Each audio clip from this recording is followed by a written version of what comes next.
Hello everyone, welcome back. So in the last video we have seen the Node.js event loop. Also we have seen the difference between the set timeout and set immediate function. So today we are going to discuss about process.nextTick, and this is the final part of the event loop in Node.js. So before starting process.nextTick, let me recap. So in the last video we have seen the differences between timeout and set timeout and set immediate functions. So if you will see that set immediate, we already have seen that set immediate has higher priority than set timeout within any IO cycle. Okay, so this can be within any IO cycle or within any other callback. So let me execute this code first. So if you will see first this synchronous code executed, which executed in poll phase, then immediate this immediate callback is called, which is executed in the check phase, and finally this set timeout callback is called, and which is executed in timer space. So now first this is executed, then check phase, then timer space. Okay, so set immediate has higher priority than set timeout if it's within any IO cycle. If if this whole code is not in any IO cycle, not within any IO cycle, then the result can be undeterministic. So because it can depend on the system performance and other lot of things.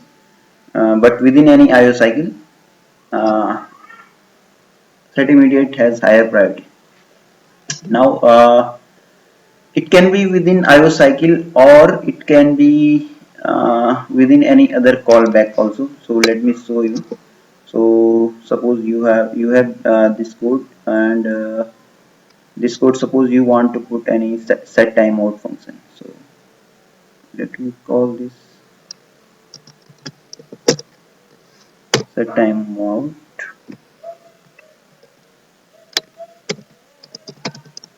Set timeout.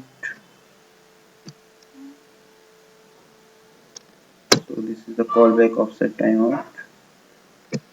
And now also now if you will execute this, so you will get the same result, one immediate and timeout. So it should be part of the code should be within any IO cycle or within any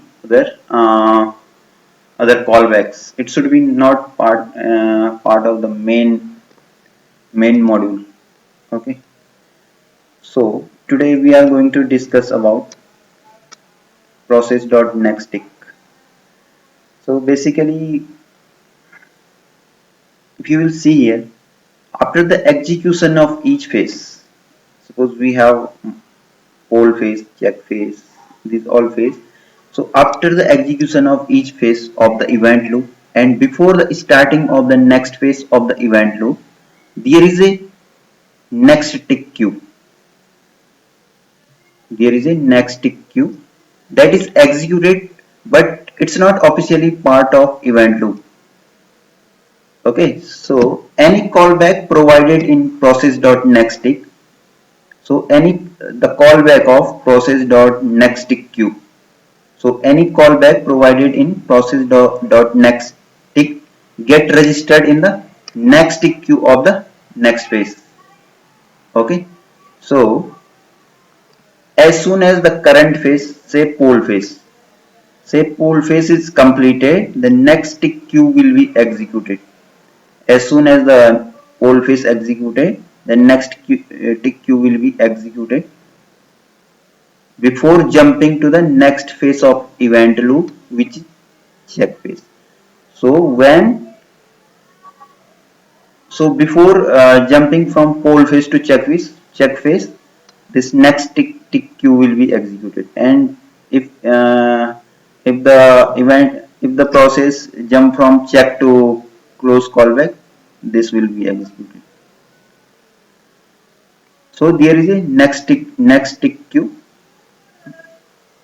after and before of each phase. Okay, so let's see the example of this. So suppose we have this application, so where we have set timeout, set immediate, and console.log, which is the poll phase, which executed in poll phase. So now let me add one more function, process dot next tick, and the callback of process dot next tick. Suppose in this callback I'm printing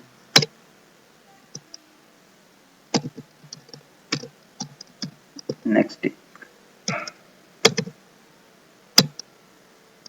So let me save this and let me execute this code. So if you will see, the code is again the same thing apply on this as well. It should be part of any IO cycle. So let me execute this code.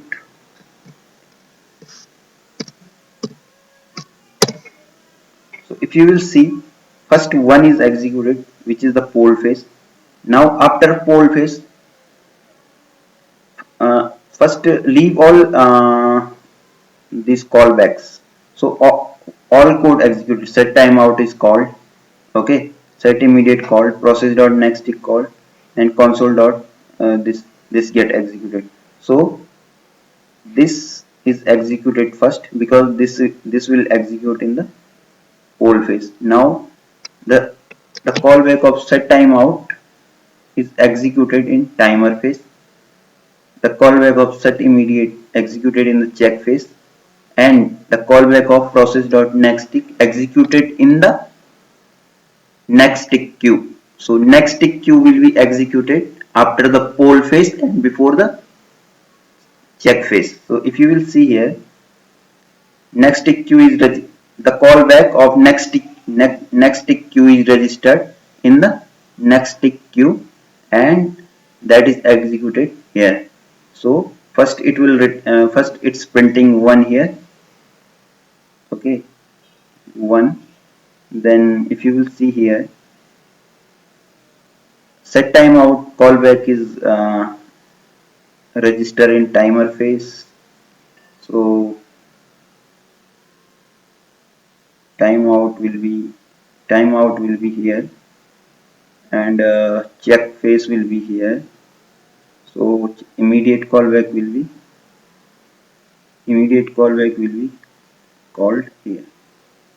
So that's why you got this result: 1, next, immediate, and timeout. So this is all about process.next. So I hope you all guys understood this, and please subscribe the channel to get more video about JavaScript and Node.js. Thank you so much.